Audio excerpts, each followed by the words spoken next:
ಎಲ್ಲರಿಗೂ ವರಮಹಾಲಕ್ಷ್ಮಿ ಹಬ್ಬದ ಶುಭಾಶಯಗಳು. ಎಲ್ರದ್ದು ಹಬ್ಬ ಆಯಿತಾ? ನಾನು ಇಷ್ಟೊತ್ತು ಪೂಜೆಗೆ ರೆಡಿ ಮಾಡಿಬಿಟ್ಟು ಈಗ ಅಡುಗೆ ಮಾಡೋಣ ಅಂತ ಬಂದಿದ್ದೀನಿ. ಬನ್ನಿ ಹೋಗೋಣ. ಇವತ್ತು ನಾನು ನೈವೇದ್ಯಕ್ಕೆ ಏನೇನು ಮಾಡ್ತಿದ್ದೀನಿ ಅಂತ ತೋರಿಸ್ತಿದ್ದೀನಿ. ಹಾಗೆಯೇ ಫ್ರೆಂಡ್ಸ್, ಯಾರೆಲ್ಲ ನನ್ನ ಚಾನಲ್ ನೋಡ್ತಾ ಇದ್ದೀರಾ ಪ್ಲೀಸ್ ಸಬ್ಸ್ಕ್ರೈಬ್ ಮಾಡ್ಕೊಂಡು ನೋಡಿ. ಹಾಗೆಯೇ ಲೈಕ್ ಮಾಡಿ ಮತ್ತು ಶೇರ್ ಮಾಡಿ. ನಾನಿಲ್ಲಿ ಬೆಣ್ಣೆಯನ್ನು ಕಾಯೋದಕ್ಕೆ ಇಟ್ಬಿಟ್ಟು ತುಪ್ಪವನ್ನು ಮಾಡ್ಕೊಂಡಿದ್ದೀನಿ. ಅದನ್ನು ಒಂದು ಬಾಟಲ್ಗೆ ಹಾಕ್ಬಿಟ್ಟು ಎತ್ತಿಡ್ತಾ ಇದ್ದೀನಿ. ಇವಾಗ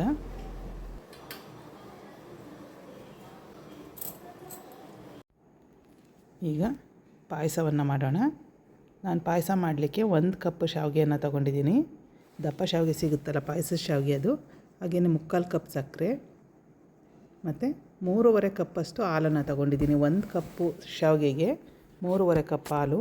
ಹಾಗೆಯೇ ಏಲಕ್ಕಿಯನ್ನು ಸ್ವಲ್ಪ ಸಕ್ಕರೆ ಒಳಗೆ ಹಾಕಿ ಮಿಕ್ಸಿ ಮಾಡ್ಕೊಂಡಿದ್ದೀನಿ. ಸ್ವಲ್ಪ ದ್ರಾಕ್ಷಿ ಗೋಡಂಬಿಯನ್ನು ತೊಗೊಂಡಿದ್ದೀನಿ. ಈಗ ಮೊದಲಿಗೆ ನಾವು ತುಪ್ಪವನ್ನು ಹಾಕೋಬೇಕು ಬಾಣಲೆಗೆ. ನಾನಿಲ್ಲಿ 1.5 ಟೇಬಲ್ ಸ್ಪೂನಷ್ಟು ತುಪ್ಪವನ್ನು ಸೇರಿಸ್ತಾಯಿದ್ದೀನಿ. ತುಪ್ಪವನ್ನು ನಾನು ನಮ್ಮನೆ ಹಸುವಿನ ಬೆಣ್ಣೆಯಿಂದನೇ ಮಾಡಿರ್ತಕ್ಕಂಥದ್ದು. ನಿಜವಾಗ್ಲೂ ನಾವು ಲಕ್ಕಿ ಅಂದ್ಕೋಬೇಕು. ಈಗ ನಾವು ದ್ರಾಕ್ಷಿ ಗೋಡಂಬಿಯನ್ನು ಮೊದಲು ಫ್ರೈ ಮಾಡ್ಕೋಬೇಕು. ನಂತರ ಅದಕ್ಕೇ ನಾನು ಶಾವಿಗೆಯನ್ನು ಹಾಕ್ಕೊಂಡು ಹುರಿತಾಯಿದ್ದೀನಿ. ನೋಡಿ, ಈಗ ಹುರಿದಾಗಿದೆ ಶಾವಿಗೆಯನ್ನು. ಅದನ್ನು ಎತ್ತಿಟ್ಬಿಟ್ಟು ಒಂದು ಪಾತ್ರೆಯನ್ನು ಇಟ್ಕೊತಾ ಇದ್ದೀನಿ. ಈಗ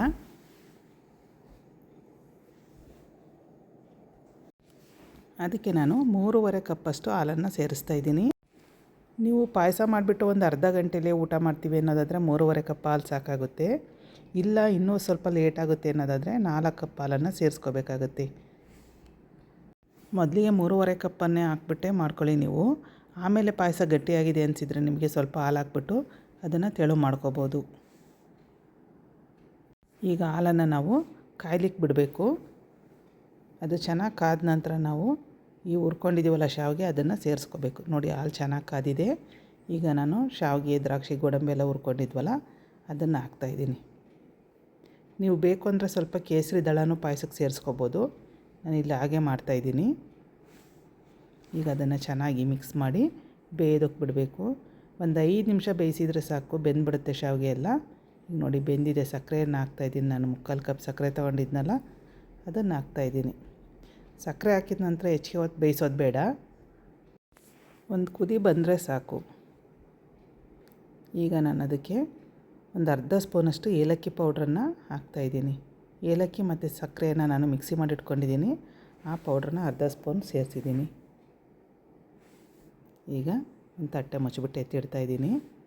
ನಾವು ಪಲ್ಯಕ್ಕೆ ರೆಡಿ ಮಾಡ್ಕೊಳ್ಳೋಣ. ಈಗ ನಾನು ಪಲ್ಯ ಮಾಡೋದಕ್ಕೆ 1 ಕ್ಯಾರೆಟು, ಒಂದು 10-12 ಬೀನ್ಸು, ಹಾಗೆಯೇ ಸ್ವಲ್ಪ ಬಟಾಣಿಯನ್ನು ಬಿಡಿಸಿಟ್ಕೊಂಡಿದ್ದೆ. ಅದನ್ನು ಸೇರಿಸ್ಬಿಟ್ಟು ಸ್ವಲ್ಪ ನೀರು ಹಾಕಿ ಈ ರೀತಿ ಬೇಯಿಸ್ಕೊತಾ ಇದ್ದೀನಿ. ಅದನ್ನು ಈ ರೀತಿ ಮಾಡೋದ್ರಿಂದ ಪಲ್ಯ ತುಂಬ ಚೆನ್ನಾಗಿರುತ್ತೆ. ನೀರು ತುಂಬ ಜಾಸ್ತಿ ಹಾಕಬಾರ್ದು. ಸ್ವಲ್ಪ ಅದು ಬೇಯಲಿಕ್ಕೆ ಎಷ್ಟು ಬೇಕೋ ಅಷ್ಟು ಮಾತ್ರ ನೀರನ್ನು ಹಾಕಿ ಸ್ವಲ್ಪ ಉಪ್ಪು ಹಾಕ್ಬಿಟ್ಟು ಅದನ್ನು ಬೇಯೋದಕ್ಕೆ ಇಟ್ಟಿದ್ದೀನಿ. ಈಗ ಆ ಕಡೆ ಬೇಯ್ತಾ ಇದೆ. ನಾನು ಒಗ್ಗರಣೆಗೆ ರೆಡಿ ಮಾಡ್ಕೊಳ್ಳೋದಕ್ಕೆ ಅಂತ ಮಸಾಲ ಬಾಕ್ಸನ್ನು ತೊಗೊಂಡಿದ್ದೀನಿ. ಈಗ ನಾನು ಆ ತರಕಾರಿಯನ್ನು ಆ ಕಡೆಗೆ ಎತ್ತಿಟ್ಬಿಟ್ಟು ಈ ಕಡೆ ಒಗ್ಗರಣೆಗೆ ರೆಡಿ ಮಾಡ್ತಾಯಿದ್ದೀನಿ. ಬಾಣಲೆಗೆ 1 ಸ್ಪೂನು ಎಣ್ಣೆನ 1 ಟೇಬಲ್ ಸ್ಪೂನಷ್ಟು ಎಣ್ಣೆಯನ್ನು ಹಾಕ್ಬಿಟ್ಟು ಸ್ವಲ್ಪ ಸಾಸಿವೆ, ನಂತರ ಜೀರಿಗೆ, ನಂತರ ಕಡಲೆಬೇಳೆಯನ್ನು ಹಾಕ್ತಾಯಿದ್ದೀನಿ ಸ್ವಲ್ಪ. ಈಗ ಅದಕ್ಕೆ ಈರುಳ್ಳಿ, ಹಸಿಮೆಣಸಿನ್ಕಾಯಿ, ಸ್ವಲ್ಪ ಕರಿಬೇವನ್ನು ರೆಡಿ ಮಾಡ್ಕೊಂಡಿದ್ದೀನಿ. 1-1.5 ಈರುಳ್ಳಿ ಹಾಕಿದರೆ ಸಾಕು. ಒಂದು 3 ಮೆಣಸಿನ್ಕಾಯಿ ಹಾಕಿದರೆ ಸಾಕಾಗುತ್ತೆ. ಅದನ್ನೀಗ ಬಾಡಿಸ್ಕೋಬೇಕು. ಈಗ ಒಂದು ಅರ್ಧ ಸ್ಪೂನಷ್ಟು ಉಪ್ಪನ್ನು ಹಾಕ್ತಿದ್ದೀನಿ. ನಾವು ತರಕಾರಿ ಬೇಯಲಿಕ್ಕೆ ಇಟ್ಟಾಗಲೂ ಸಹ ಸ್ವಲ್ಪ ಉಪ್ಪನ್ನು ಹಾಕ್ಬಿಟ್ಟೆ ಬೇಯೋದಕ್ಕೆ ಇಟ್ಟಿದ್ದೀವಿ. ಸೊ ಹಾಗಾಗಿ ಈಗ ಒಂದು ಅರ್ಧ ಸ್ಪೂನು ಉಪ್ಪು ಸಾಕಾಗುತ್ತೆ. ಸ್ವಲ್ಪ ಕಾಯಿ ತುರಿಯನ್ನು ಹಾಕ್ಕೊಂಡು ಬಾಡಿಸ್ಕೊತಾ ಇದ್ದೀನಿ. ಈಗ ನೋಡಿ, ಈ ಕಡೆ ತರಕಾರಿ ಬಟಾಣಿ ಎಲ್ಲ ಬೇಯ್ತಾ ಇದೆ. ನೋಡಿ ಬೆಂದಾಗಿದೆ. ಈಗ ಅದನ್ನು ಸೇರಿಸ್ತಾ ಇದ್ದೀನಿ. ನಾವು ಒಗ್ಗರಣೆ ಒಳಗೆ ತರಕಾರಿ ಹಾಕಿ ಬೇಯಿಸೋದಕ್ಕೆ ಹೋದರೆ ಏನಾಗ್ಬಿಡುತ್ತಪ್ಪ ಅಂದರೆ ಒಂದೊಂದು ಸರಿ ಒತ್ತದಂಗೆ ಆಗ್ಬಿಡುತ್ತೆ. ಅದಕ್ಕೆ ನಾನು ಈ ರೀತಿ ಬೇಯಿಸ್ಕೊಂಡು ಅದಕ್ಕೆ ಸೇರಿಸ್ಕೊತೀನಿ. ನೀರು ಹೆಚ್ಚಿಗೆ ಹಾಕಲ್ಲ ನಾನು, ಸ್ವಲ್ಪ ನೀರನ್ನೇ ಸೇರಿಸ್ಬಿಟ್ಟು ಬೇಯಿಸ್ಕೋಬೇಕು. ಈಗ ಒಂದು ಅರ್ಧ ಸ್ಪೂನಷ್ಟು ಸಾಂಬಾರು ಪೌಡ್ರನ್ನು ಸಹ ಸೇರಿಸಿದ್ದೀನಿ, ಪಲ್ಯ ಟೇಸ್ಟ್ ಚೆನ್ನಾಗಿರುತ್ತೆ ಅಂತ. ಈ ಕಡೆ ಕೋಸಂಬರಿಗೆ ಒಗ್ಗರಣೆಯನ್ನು ನಾನು ಮಾಡ್ತಾಯಿದ್ದೀನಿ. ಕೋಸಂಬರಿಗೆ ಆಲ್ರೆಡಿ ಹೆಚ್ಚಿಬಿಟ್ಟು ನಾನು ರೆಡಿ ಮಾಡ್ಕೊಂಡಿದ್ದೀನಿ.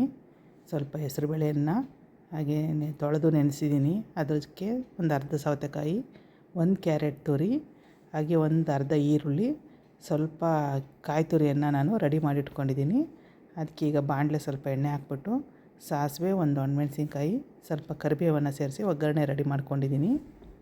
ನೋಡಿ ಇಲ್ಲಿ ರೆಡಿ ಇದೆ ಕೋಸಂಬರಿ. ಅದಕ್ಕೀಗ ಸ್ವಲ್ಪ ಉಪ್ಪನ್ನು ಹಾಕ್ತಾಯಿದ್ದೀನಿ. ಈ ಒಗ್ಗರಣೆ ಮಾಡ್ಕೊಂಡಿದ್ದೀವಲ್ಲ ಅದು ತಣ್ಣಗಾದ ನಂತರ ಅದನ್ನು ಕೈಲೇ ಈ ರೀತಿ ಪುಡಿ ಮಾಡ್ಕೋಬೇಕು. ಅದು ಪೂರ್ತಿ ಡ್ರೈ ಥರ ಆಗಿರುತ್ತಲ್ವ, ಈಸಿಯಾಗಿ ಪುಡಿ ಆಗುತ್ತೆ. ಅದನ್ನೀಗ ಅದಕ್ಕೆ ಸೇರಿಸ್ಬಿಟ್ಟು ಕಲಿಸ್ಕೋಬೇಕು. ಕೋಸಂಬರಿ ತುಂಬ ಟೇಸ್ಟ್ ಇರುತ್ತೆ ಈ ರೀತಿ ಮಾಡಿದರೆ.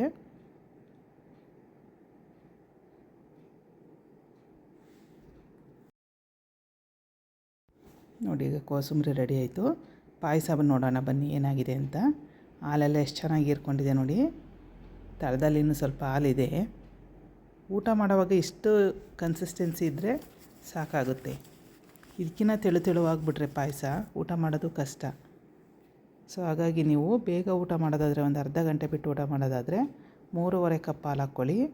ಸ್ವಲ್ಪ ಇನ್ನೂ ಲೇಟು ಅಂದರೆ ಒಂದು ಅರ್ಧ ಕಪ್ ಜಾಸ್ತಿ ಹಾಕ್ಕೋಬೇಕು. ನಾನೀಗ ನೈವೇದ್ಯಕ್ಕೆಲ್ಲ ಹಾಕ್ಬಿಟ್ಟು ರೆಡಿ ಮಾಡ್ತಾಯಿದ್ದೀನಿ. ಈ ಕಡೆ ಚಿತ್ರಾನ್ನನೂ ನಾನು ಮಾಡಿಟ್ಕೊಂಡಿದ್ದೀನಿ, ಅದನ್ನು ಸೇರಿಸ್ತಾಯಿದ್ದೀನಿ ಬೌಲ್ಗೆ.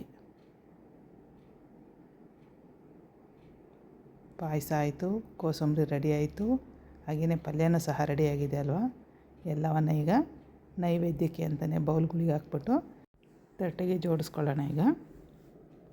ಈಗ ಪಲ್ಯವನ್ನು ಹಾಕ್ತಾಯಿದ್ದೀನಿ ನೋಡಿ ಫ್ರೆಂಡ್ಸ್. ಹಾಗೆ ನೀವೆಲ್ಲ ಏನೇನು ಮಾಡಿದ್ರಿ ಅಂತ ನನಗೆ ಕಮೆಂಟಲ್ಲಿ ತಿಳಿಸಿ ನೈವೇದ್ಯಕ್ಕೆ. ಈಗ ಇದ್ರ ಜೊತೆಗೆ ಕಾಯಿ ಮತ್ತು ಬಾಳೆಹಣ್ಣನ್ನು ಸಹ ನಾನು ನೈವೇದ್ಯಕ್ಕೆ ತಗೊಂಡೋಗ್ತಾಯಿದ್ದೀನಿ. ತಟ್ಟೆಲಿ ಆಲ್ರೆಡಿ ಹಣ್ಣುಗಳನ್ನು ಜೋಡಿಸಿಟ್ಟಿದ್ದೀನಿ, ಆದ್ರೂ ನೈವೇದ್ಯದ ಜೊತೆಗೆ ನಾನು 2 ಬಾಳೆಹಣ್ಣನ್ನು ಇಟ್ಬಿಟ್ಟು ನೈವೇದ್ಯವನ್ನು ಮಾಡ್ತೀನಿ. ನೋಡಿ ಈಗ ನೈವೇದ್ಯ ರೆಡಿಯಾಗಿದೆ, ನಾನು ತಗೊಂಡೋಗ್ತಾಯಿದ್ದೀನಿ. Thank you.